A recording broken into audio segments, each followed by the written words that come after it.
Why is it that 95% of men climax in heterosexual encounters, but only about 65% of women do?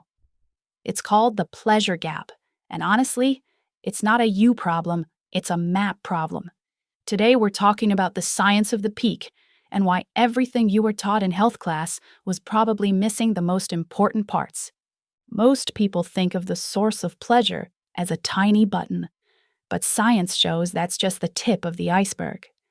The clitoral structure is actually about 4 inches long and wraps internally like a wishbone. This means that for the majority of people with this anatomy, internal friction alone isn't the primary driver. In fact, 70 to 80% of women require external stimulation to reach the peak.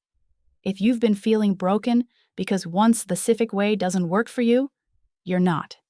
You're just following a map that's missing the landmarks. Here's the part TikTok doesn't tell you. Your brain is the largest organ involved in intimacy. Researchers call it the dual control model. You have an accelerator, things that turn you on, and a brake, things like stress, chores, or feeling self-conscious.